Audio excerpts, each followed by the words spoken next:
And at 10, grandfather clock. One of the biggest pieces of evidence for dream theory was the grandfather clock sound at the end of your shifts in FNAF 1, 2, and 3. Since why would you hear a grandfather clock in an office? Which makes sense, but thanks to Nightmare Freddy's April Fool's Day mechanics, we know that dream theory is false. So why are we hearing a grandfather clock? I mean, there very well could be one in the office, it's not impossible, it's just highly unlikely, but it could also just be that we changed the alarm tone on our phone, and we have an alarm set for 6 a.m., so we know the minute that we can get off the job. I can understand that, especially given the horrific environment this job places us in, and no, I'm not talking about the internet, I'm talking about the job in-game, although it does work for both of us. And at 9, Bonnie goes missing. Aside from being a great name for a children's book, I'm claiming privileges, Scott, that doesn't really help the fact that after Sister Location, Bonnie just kind of vanished, not including FNAF VR, AR, or Ultimate Custom Night. Ultimate Custom Night since it's a dream, FNAF VR because it's just all the games, and AR since it's not really a game, it's a service, at least in universe. And Bonnie isn't in the main lineup for Security Breach, and instead has a bowling alley with no known appearances otherwise. So, what happened? When Chica was left out of Sister Location, we got Chica's Party World as an excuse, but does Bonnie have the same sort of thing going? Did they swap between the events of Sister Location and Security Breach?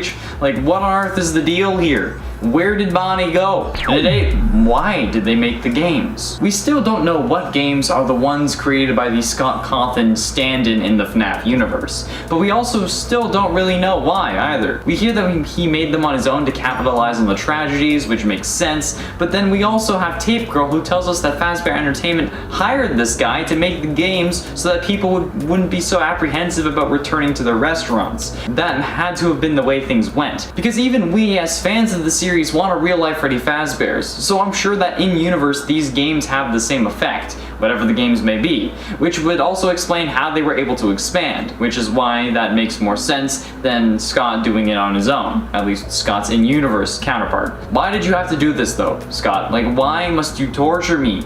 I mean, it's incredible, and it's great storytelling, but why? And at 7, Springtrap's Revenge. Yet another questionable business decision from Fazbear Entertainment. Springtrap's Revenge is a VR game that is the subject of the Fazbear Fright story in the flesh from Bunny Call, the 5th book in the series. The story revolves around a game theorist, a developer named Matt, who creates a Springtrap AI using all of his anger from a divorce and multiple failed relationships. #relatable. However, the game is too difficult, so instead Matt reprograms the game to torture Springtrap because he gets mad at the character he created. My question is though, why would they make a whole VR game around surviving Springtrap when he was a real-life serial killer in their reality? I don't get it. Like, sure, in our world we wouldn't care, because he's not real, but it's not like Valve or Stress Level Zero is making a Ted Bundy or like John Wayne Gacy survival game, okay? Because that would be in poor taste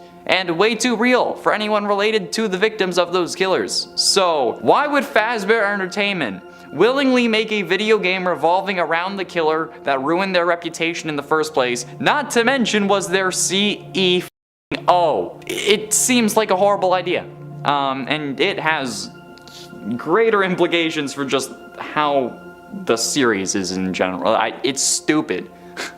Why? Who would buy that? Probably everyone. And at 6, Mediocre Melodies. Okay, now this isn't entirely new news, or news at all at this point, but we learned the origins of the Mediocre Melodies crew, alright? What seemed like random additions in FNAF 6 were actually set up 3 games earlier. FNAF 3's Night for Phone Calls has Phone Guy talking about multiple and simultaneous spring lock failures occurring at a sister location. This isn't the place that we visit in that game, but rather just another Fazbear location, where he says that, quote, the company has deemed the suits temporarily unfit for employees, and that the classic suits are being retired to an appropriate location while being looked at by our technician. Until replacement arrives, you will be expected to wear the temporary costumes provided to you. Keep in mind they were found on very short notice, so questions about appropriateness and relevance should be deflected. And while that could have been just some like crappy knockoff Frank Fazbear costumes from AliExpress or from like Spirit Halloween, the line of questions about relevance should be deflected seems to point that they aren't the normal Fazbear crew. And you know what? that would be the mediocre melodies. I mean, come on, his name is Ned Bear. Also, if you're enjoying this video and want to see more FNAF, because I know you all want to, you all love when we talk about FNAF, and none of you think that we're doing it too much, be sure you hit like and subscribe, because come on, it's fun. I yell a lot. It's my whole thing. Halfway through into number 5, MatPat is canon, kinda. Thanks to the Fazbear Frights book Bunny Call, and more so, like I said, the story in the flesh, MatPat is basically canon in the FNAF universe. Like, sure, it's kinda nuts that, in essence, Scott wrote an MPreg fanfic about MatPat, but the crazier thing is that it makes MatPat canon in FNAF, technically, since his name isn't Matthew Patrick, and he's working on a new FNAF game, not a new FNAF theory, but he's basically MatPat's in-universe stand-in, alright? Like, while game theory or Daco may not be canon, the essence of MatPat is canon, and he ended up getting killed by a plush trap baby that crawled his way out of his stomach. Yeah, I haven't finished that story, and I don't think I ever will because I was cringing so hard, but I don't understand how working on a video game turns into an animatronic crawling out of your stomach, killing you instantly, but hey, it's FNAF, and we've had people be possessed by video games, so who knows at this point? Anything is fair game. And you know what, if Choo Choo Charles shows up, that's just par for the course. And this is also yet another instance of someone escaping from a game and entering the real world, and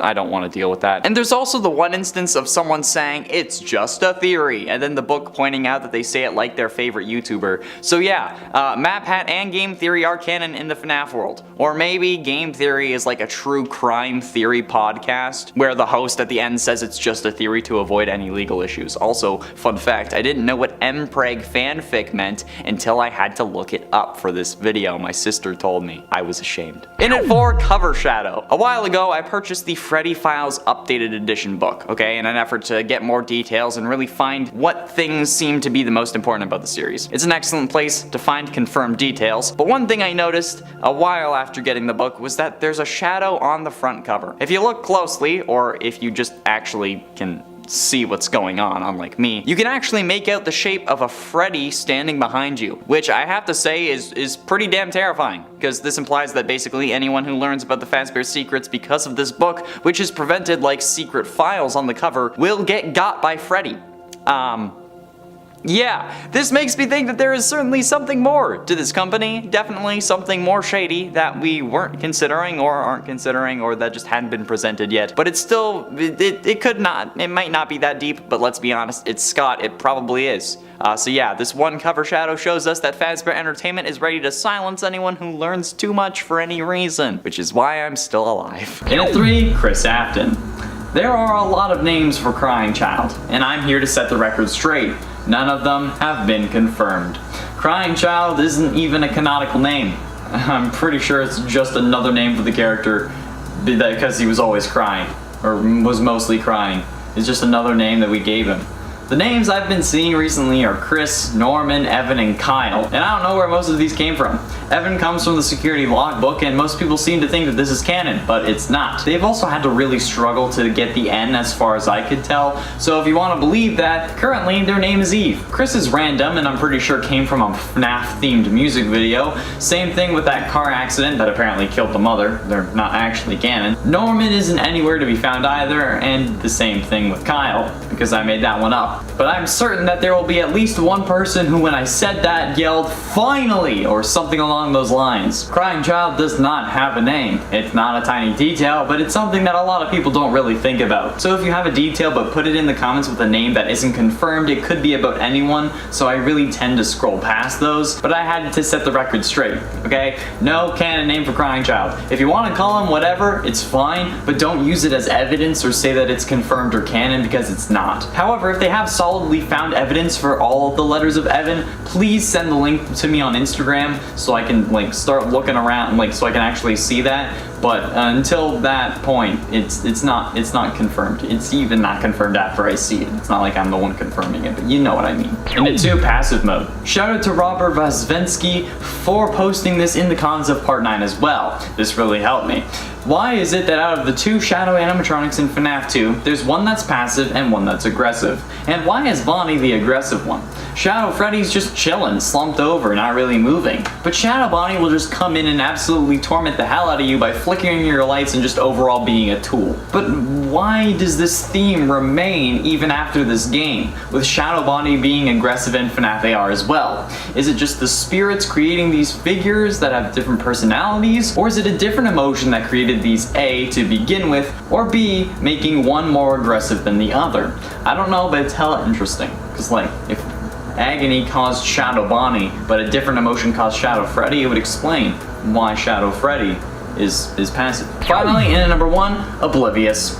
In a previous video, multiple videos in fact, I've said that the company doesn't care because they're sending and replicating the suit of the dude who caused them to have a bad rap in the first place in FNAF Special Delivery. They're replicating Springtrap and they're just sending him on his way, going like, yeah, go kill more kids. However, a commenter pointed out to me that when discussing Springtrap in the AR emails, they refer to Springtrap as an older Bonnie model, which I find confusing because, well, how do you know it's an older Bonnie model, but then you call it Springtrap in the app? I know that it's because we know him as Springtrap and that's like our universe reason, but assuming we were in the FNAF universe, we would be using the app that at least looks similar to the one that we use, if not the exact same, minus the whole animatronic fight sequences, because those would be happening in real life. And if Springtrap is listed as Springtrap and not older Bonnie, Fazbear Entertainment needs to explain. Fazbear, explain! What do you mean it's Arkansas? But also, why would you not recall the animatronics and just go get them? Or have somewhere people can deposit them? Or company-wide shutdown switch? You should have thought of that by now, especially after how many things have gone wrong. And it's an animatronic bite. We all know the story of FNAF 4's 8-bit minigames and cutscenes, where Crying Child ends up getting chomped in the mouth of the Fredbear animatronic thanks to his older brother and his friends putting him in there. I proposed a different idea that not many people seem to appreciate, but thanks to the comments of one Thanos Snap on a previous part, it helped me realize, how did Fredbear manage to crush Crying Child's skull enough to put him in a coma? We originally believed that it was due to a spring lock failure since we saw someone wearing the suit in a previous part, but what we forgot about is that while on stage, Fredbear isn't in suit mode, it's an animatronic, so the spring locks were already all in place, and there wouldn't be any way that it should be able to crush his skull,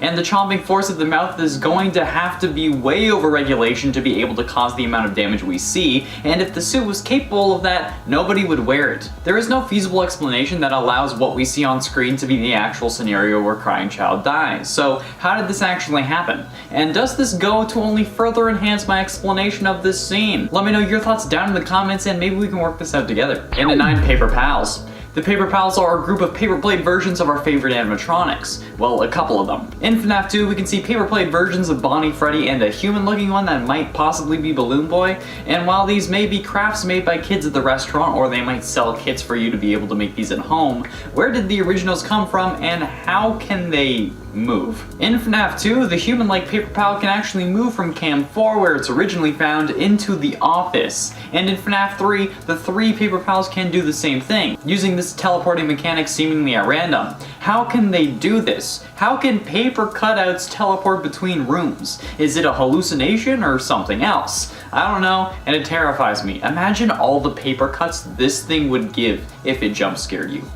Ow. Tail Trap. This was mentioned in the comments of one of the Funtime Foxy Facts lists by a user that I could not find the comment of twice, so I apologize. I really need to take note of this stuff. Anyway, the comment suggested that Funtime Foxy's tail could be where its containment chamber for the kids is collected. You know, like the containment chamber for the kids would be in its tail, which is an interesting idea, and it would give a reason as to why Foxy all of a sudden got a tail in sister location, but the beginning of the tail is so small that it would have to really squish the kid down to the size of like a Toblerone bar before actually getting to the wider part, so it's unlikely, but still something to think about. And at 7, Layout. Thank you to YouTube user Octoling for the comments on part 9 pointing this one out. In their comment, they pointed out that FNAF 4 and FNAF 2 have very similar layouts, with 2 entrances on the left and right, with a big one in the center. These being the 2 side vents in FNAF 2, and the doors to the hallways in FNAF 4, and the big door in FNAF 2 being the big closet in FNAF 4. Now, if this is because the base coding is the same, at least for the office section, or if it's for another reason is unknown, but it's a tiny detail that you don't really think about. So, belongs on this list. Does it have bigger lore implications? Maybe, but unlikely. I genuinely think that it's because the code is so similar that he might have just copied and pasted with different textures, and instead of lights that we can activate, we end up running to the doors. But either way, it's something to chew on. And at 6, eyes. We all know that Freddy starts moving closer to the end of the original game, and as I've said before, he wasn't really originally meant to move. However, on the cameras, you still don't really see him. It won't be obvious like it is for Bonnie or Chica, but instead you'll see 2 white dots as his eyes. But like, how is this possible? When he does show up at our door, we can see that he has normal animatronic eyes in his sockets like Bonnie and Chica do, so how are there only 2 dots that are really able to be seen? Especially when they're being blocked and no other animatronics do this kind of thing. It's so weird, and I just don't think that it has any like bigger implications, but I still want to know why these white dots come from behind the eyes. Are they that bright? Because those eyes are meant to disperse the light that would normally come from the LEDs, if there are any LEDs behind the eyes, so it's strange in my opinion, and I'll never really be satisfied with the answer, so I'll just move on. Halfway through into number 5, Nightmare Mangle. From what I understand with the Nightmare animatronics, a few got added in a Halloween DLC, but only Nightmare Balloon Boy was canon. I may be wrong about this, and it has been a while since I saw that, but to my understanding, Nightmare Mangle was not canon. We determined this had to be because Crying Child hadn't seen Puppet or Mangle yet, but had seen Balloon Boy. However, we know for a fact that Crying Child has seen Mangle. He appears in his sister's room as a torn up plushie next to her bed. There is no stuffing by her bed, which is ironic given the series, but it's still kinda weird that Mangle wasn't deemed canon if it was there. Shout out to Avery Truesdale for spotting this and putting it in the comments of part 9. So if Crying Child does know what Mangle looks like, how is that not canon? Scott went out of his way to say that Balloon Boy was canon, meaning the others had to not be canon, right? I'm so damn confused. I can't do this anymore. No, I'm only halfway through. And at 4, FNAF IRL. I've made multiple videos about how a real-life Freddy Fazbear's could exist, and may even be coming as early as 2023. But as I was writing this script, I thought, what if we were getting a real-life FNAF crossover? Now, this might be a little outlandish, but bear with me here. We're hoping to get a real-life FNAF in 2023, since that's when Fazbear Frights opens in universe. But it was all speculation and the power of positive thinking. No actual evidence, and Scott even said himself that he wouldn't do it. But are we being set up to think that it's not going to happen, and instead getting one of the most ambitious crossovers of all time? Well, the Fazbear Fanverse Initiative may hold some clues. This is a group of fan game creators that Scott has funded to help make up another game, Five Nights at Candy's 4 being the most popular in this group. But this collection of fan games also contains a new version of the Joy of Creation, the Ignited Collection, where if you're not familiar, you play as Scott Cawthon himself being chased by ignited versions of the original animatronics, basically more withered versions. And since the FNAF multiverse is now a thing thanks to these games and the books, could Scott make this into one of those universes and use that game as a bridge between worlds? It would kind of make sense, but it would also be absolutely terrifying. And at 3, Special Delivery. The animatronics from Special Delivery were supposed to be friendly, basically being a nice way for the company to rebuild their image. But then, they send out angry animatronics that try and kill you. Why did they think that was a good idea? And I get that they were hacked by the AFTON virus, but there is plenty of sus things going on in this game. Like, why, if the company was trying to rebuild its reputation with these friendly animatronics, have they not shut down the project after I'm sure they've gotten emails and stuff about the animatronics going rogue? And why the absolute hell did they include versions of Springtrap, a character that we know thanks to the man in room 1280, everyone knows is guilty. They have multiple versions of him as well, the normal one, the toxic one, and the curse, which is a recent addition as far as I know. They literally named him the Curse. It's... what? Just remove him from the program. Why would I want to order a literal killer? Is this the same thing as when like girls say that serial killers are hot? Because that's also messed up. Like, how am I supposed to compete with that? Actually, there is a solution. I'll be back. And it too, just an illusion. FNAF's sister location is probably one of the most popular FNAF games to date, with plenty of fan favorites like Funtime Freddy, Foxy, and Baby being added, as well as the new fan art favorite Ballora. However, is what you see really what you get in this particular FNAF game? Well, it's a good question, and you may be thinking, Connor, Of course it is. What are you talking about? You're dumb. And if you are saying that, I'd like to direct you to when we have to repair Funtime Freddy in Sister Location. As we open up his chest cavity, we can see a weird disc, something that's being described in the books as being able to create illusions using sound. And it seems to be flashing red. They call it a power module, but there is no way that that little disc is a power module. And if it's one of those discs, could it be changing the look of everything? Hell, this could have taken place in the basement of a goddamn shack, and we wouldn't know. It's pretty scary to think about. And at 10, endoskeleton. The excuse we get in the original FNAF game as to why the animatronics are attacking us is because we look like a naked endoskeleton and they want to put us in a suit because it's against company policy. First of all, why would you program animatronics in a pizzeria to try and enforce company policy, especially at night? And why would they directly come after us if that's the excuse? Like, why would they come all the way to the security room? But the main issue is, why aren't they attacking the naked endoskeleton, sometimes visible in the storage room? Bonnie will sometimes even go into the storeroom while the endoskeleton is in there, but nothing. Why is it that it will attack us, but not it? It's also violating company policy, isn't it? I mean, maybe because it's in the storage room it's fine, but then again, why wouldn't we make our way there because it would be safe, and why wouldn't they tell us about that? The explanation we came up with is because we look like William Afton since we think we play as Michael. But if we go off my theory that we play as Henry since Michael may not have been old enough, that doesn't make sense. Plus, even if it's because we look like William, that doesn't explain. And at number 9, why Phone Guy? If the animatronics are really after us because we look like the man who killed them, why do they attack Phone Guy? And why do they kill him on night 4? This is what originally made us think that Purple Guy was the Phone Guy, since this seems to mimic what we see in the FNAF 3 minigames where we see William get spring locked. But Scott confirmed that that wasn't true in the Ultimate Custom Night April Fool's update, so why did they attack Phone Guy? Is Phone Guy actually Michael Afton and he doesn't actually die? Or do the animatronics get some form of code update before we become the Night Guard so they aren't attacking because we look like an endoskeleton in an effort to avoid what happened to Phone Guy happening again? Because a lot of good that did. You went and hired someone who looked exactly like their killer. Smooth move, bro. And at 8, how did Baby get ejected? So we know that between the events of Sister Location and FNAF 6 that Baby and the rest of Ennard get into a lover's spat and then Baby gets kicked out of Ennard. But like, how does that work, really? They were all tangled together, right? So did they just remove the parts that were Baby and then kick her to the curb? Or did they just remove her soul and place it into another endoskeleton? If they did that, how did that work? Like, how did the actual process of ejecting work? It's really confusing to me because she ends up getting a whole new body and Molten Freddy is left as basically a puddle of parts, but then he grabs a Freddy face and calls it okay. Like, what the hell happened for that to work? It's so confusing and it's unexplained, it's mysterious. I know that they had a fight and I know that she got kicked out, but how did they actually physically remove her from the Ennard tribe, I guess? Scott, explain! What do you mean it's Arkansas? And at 7, Charlie.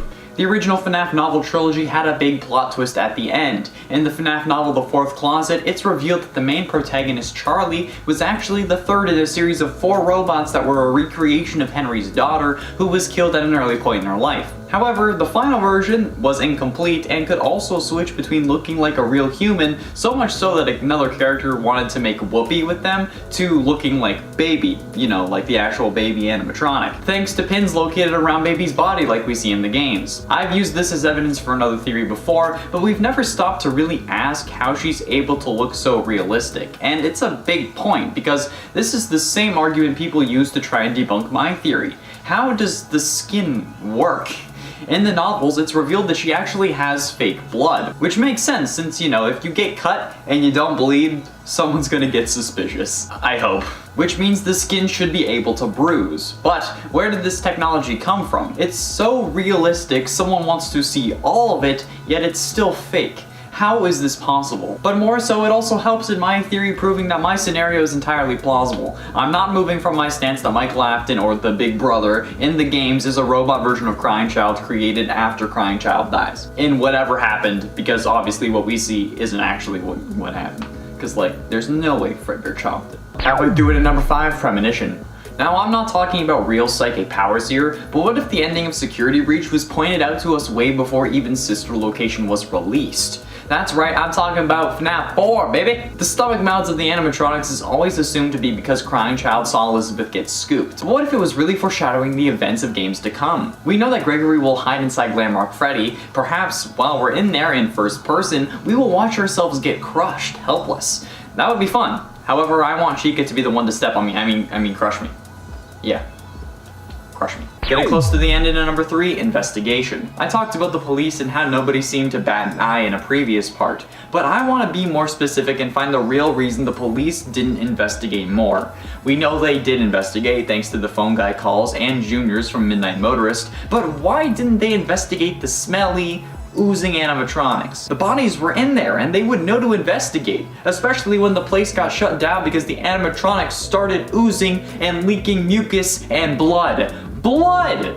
How do you not look into that? Are you telling me there wasn't one single cop who didn't find that suspicious? There is no way the cops would have put 5 missing children's cases to bed that quickly. Yeah, the first 48 hours of a murder investigation are the most crucial, same thing with missing persons, but they don't usually give up after those 2 days. It's so weird and it makes me think that William had to have someone in his pocket. That's the only really questionable thing that I'm really stuck on. Like, why didn't they check the bloody suits?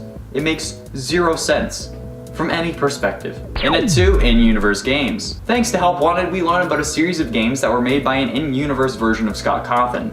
This guy supposedly made the games out of the situation and ruined the reputation of the company.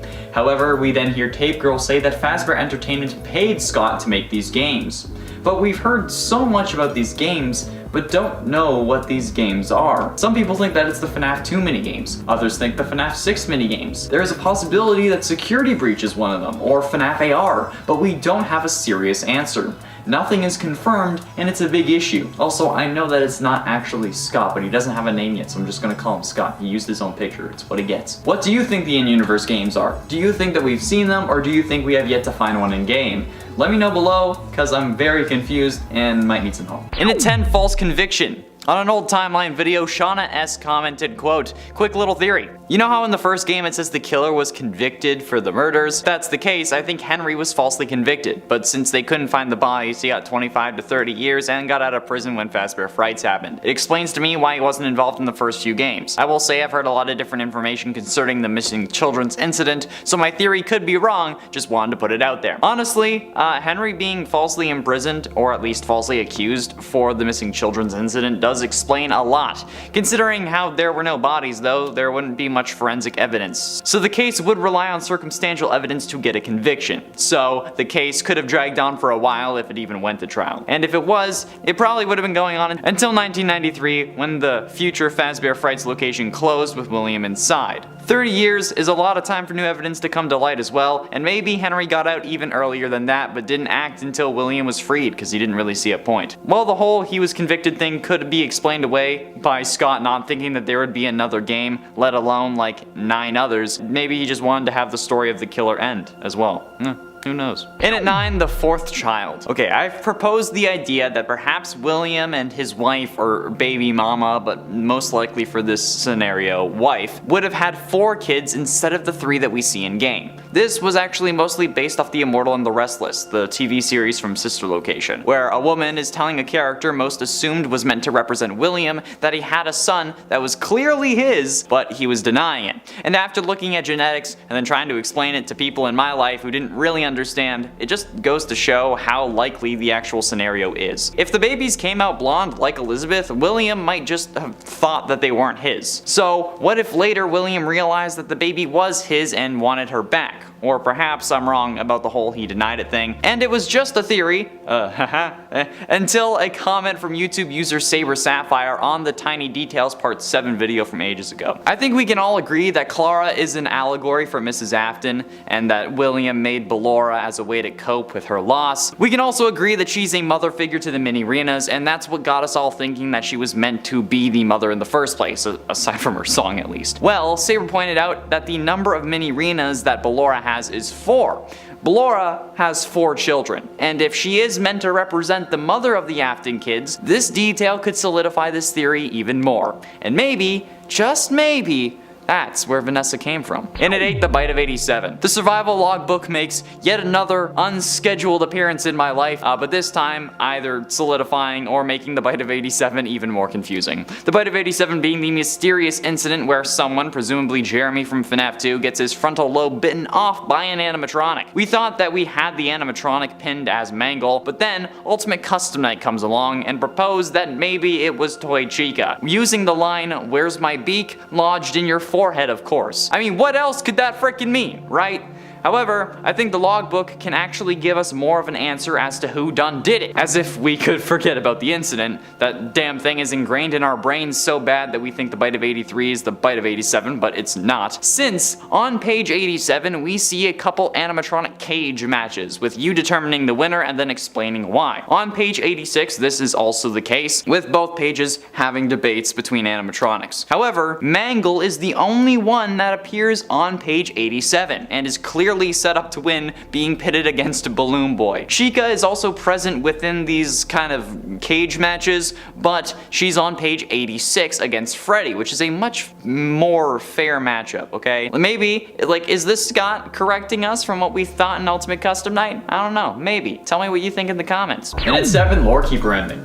I talked about the FNAF 2 minigames in another video or list, but what I'm really wondering now is about the FNAF 6 minigames, Fruity Maze, Security Puppet, and Midnight Motorist. These games, while not a big part of the game, are required to be beaten for the Lorekeeper ending, meaning that they would have lore significance. I mean, they obviously do, because we learn a lot from them, but how and why are these secrets hidden inside?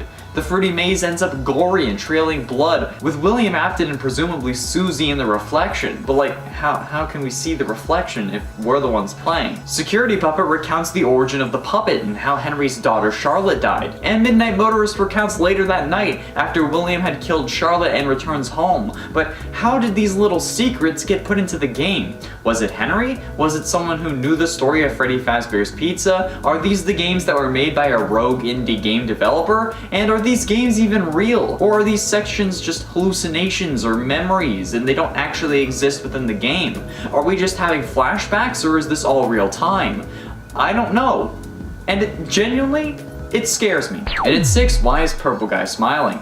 The Foxy Go Go Go mini game was another piece of evidence for the Phone Guy is Purple Guy theory, since Phone Guy loves Foxy, and in this game we can see Foxy run out to a group of dead kids where Purple Guy is smiling beforehand. But since we know Purple Guy isn't the Phone Guy, why is he smiling? Is it a coincidence and he likes Foxy too? Like, Scott wouldn't do that, right? Or is it just that William is pleased with watching Foxy find another set of missing kids? There is no clear-cut answer anymore, and that's just honestly concerning. Like, there has to be a reason, right? Or is this just so old now that we can or have to ignore it? Since Scott knows the story he wants to tell now, like Matt Pet said in his video about the full timeline. Or is this still of significance that we need to keep in mind when looking at everything in the future? Is it because Foxy was the last of the 5 missing kids to die, so William had developed a style and had gotten comfortable at that point, so he was proud of it? Were those 5 kids killed in the same way that Fritz, the spirit that possesses Foxy, was? I don't know. Halfway through number 5, where's the puppet? The animatronic known as Lefty was designed as a mechanism to capture the puppet, and does so prior to its appearance in FNAF 6. However, when Lefty jump scares you in both FNAF 6 and Ultimate Custom Night, we can't seem to see the rest of the puppet inside Lefty other than the arms. Realistically, the puppet's face should be in Lefty's head, but it's not. In fact, Lefty has something blocking the bottom of its head, like, you know, the rest of its skull, making it separate and a sealed piece. So, what the hell? Where did the rest of the puppet go? Is it inside the body, compressed? Because the proportions, if it's not compressed, are all wrong, unless it got damaged in the FNAF 3 fire, which caused it to shrivel, since we know that the puppet was there. Which would have been a terrifying animatronic, so it sucks that we didn't get to see that. But still, I doubt Henry would have let his daughter's vessel get compressed inside of Lefty. So what the hell is going on here, and where's the rest of the puppet? And at 4, what brought him back? We all know that William makes his way to the FNAF 6 location first out of all the animatronics, but how? It's not like he got an email saying, "Hey, my old pal William, how about you come to this new Fazbear location that your kid opened? It's gonna have plenty of potential victims." And he didn't get a flyer sent to him, so how was he called back to this location? how were any of them called back, really? I know that he could have brought Lefty back because he had programmed her, but what made William, Molten Freddy, and Baby come back? Was it similar to the green bracelet for the puppet? Or was it playing those sounds like in FNAF 3 or in the vents in this game? How close did they have to be for them to hear it? Is it some sort of circuit thing that he could activate inside the animatronics with a remote? We don't know, and I really want to. Getting close to the end in number 3, Crash to Desktop. Golden Freddy is the most mysterious animatronic of FNAF 1, okay? Being able to move through closed doors while staying limp with no endoskeleton and can even cause hallucinations like It's Me and Eyeless Bonnie, along with changing posters on the frickin' walls. I originally figured that they could do all this because of other emotions, but why would they crash us to the desktop when they jump scare us? It's a weird moment, especially the first time, but it's certainly going to crash you whenever you get killed by this freaky fiend, so it definitely means something. But this does have bigger implications than we originally thought, since now the series is about video games interacting with the real world, apparently, and even FNAF World actually had those themes, setting up clock clues for the FNAF 3 good ending, but this is the first instance of FNAF interacting with kind of reality, and it's our reality, like not the in-game reality that we would assume. Maybe. Cause you know what? This also happens with Nightmare in FNAF 4. So my thinking was, is this symbolic of death? And you know what? Since Golden Freddy is more than likely just a hallucination, be sure you check out the video on that over there if you want more about it. Could this just be symbolic of like your brain or your heart giving out under intense stress? I think so. That's it, yeah. Penultimately, in number 2, Hanging Scientists. The sister location, Hanging Scientists, weren't there before they're revealed to us, because it's meant to show us that Ennard is able to kill and is willing to kill anyone to get his way. But that also means that there were other people working here while we were there during sister location. I don't know why there were, since it was literally filled with deadly animatronics, and the only reason we were sent there was to put her back together like William had somehow asked us to do. But like, why were there other people there? Was the business still running? Is that what Chica's Party World was? Because like, we know that they had been renting out animatronics, but why were there so many still there? Especially when they were only used for like a day. I mean, like, we know why Baby wasn't rented out, but the others? I don't know. It's weird. But hey, I'm not here to judge how someone runs their business, but also that's exactly what I've been doing with every new FNAF list recently, okay? Just blasting William and Henry for their various OSHA and just human decency violations. So yeah. And finally, in number 1, Scrap Trap. What happened to Springtrap between games to cause such discrepancies in his design? Sure, he was burnt in FNAF 3, but we then see him alive and well and then not damaged in Sister Location's Night 7 ending cutscene with burnt down Fazbear's Fright. So where did all this additional damage and warping and expanding come from? The head seems to be larger on Scrap Trap, and so do his feet, so I genuinely don't know how this would make any sense, or at least I didn't. We know that they were the same person thanks to Ultimate customized voice lines, but I was so confused as to what could have happened until it recently dawned on me. In my What If Golden Freddy Was a Hallucination video, like I've already linked to it, I talked about how that would mean that FNAF 4 was a game made by Scott's in-universe version, since the nightmare aesthetic could be to avoid copyright issues. And considering how everyone who should have known about the scrap animatronics should have died at the end of Pizzeria Simulator, but then the scrap animatronics show up in other games like Ultimate Custom Night and even FNAF VR, in a sense, it makes me think that these characters are less than real, and that the discrepancies between Springtrap to Scrap Trap to Burn Trap are just because Scrap Trap is a fake animatronic, or well, it's a redesign of Springtrap to avoid copyright when Scott was working on his in-universe games, or at least when Scott's in-universe counterpart was making the games.